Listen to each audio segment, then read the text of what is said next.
something called ProjectGreen Challenge that I've been doing all month. So Ablin and Schwartz, John O'Brien, and I have been doing it all month. It's sponsored by an organization called Teens Turning Green, and their whole thing is they have a bunch of different campaigns to get like young people involved in environmentalism. And the way it works is every day for the month of October, 3 or 4 new challenges come out. They all have different point values, and for everyone you do, you can get different points. And at the end of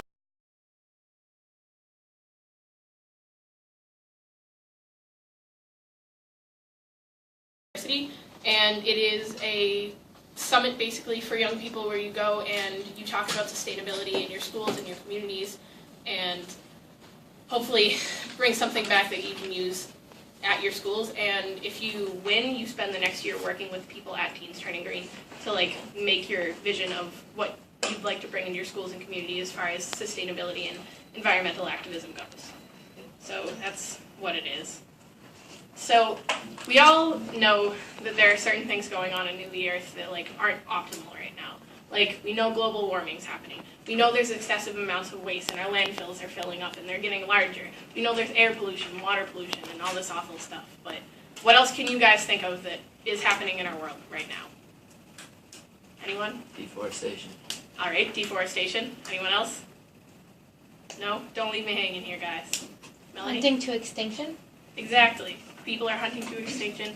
There's all sorts of stuff going on. So I don't think anyone wants to live in a world that's so polluted we can hardly breathe or covered in trash. And if we don't want to live in a world like that, we need to be actively working to stop it from getting worse. So I have learned more than I ever would have dreamed over the course of Project Green. Like, as you can see on the PowerPoint, 89% of the world's population is without clean water. That's almost 9 out of 10 people. And it's easy to forget things like that when you live in the United States and you can just turn any faucet around you on and have as much clean water as you want. But other people all over the world are facing problems like that.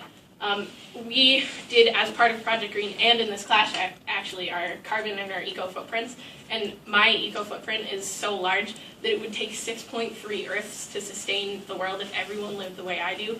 But we have to take into consideration when we're learning things like this that we all have one Earth to live on. And we need to be working in a way that's going to be conducive to living on one Earth, not 6.3. And as far as farming goes, there's a lot of issues with pollution from farming and overhunting and stuff like that.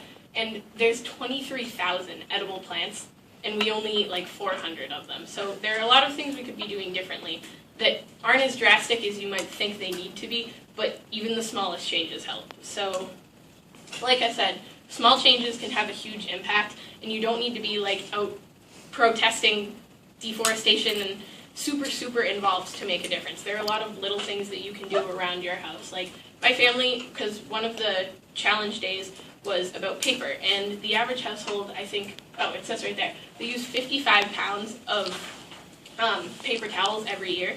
And paper is one of the big sources of deforestation and also of pollution and waste. So we've completely eliminated paper towels from my house since we started. My sister is a little bit of a water bottle junkie, and I've convinced her to use only reusable water bottles.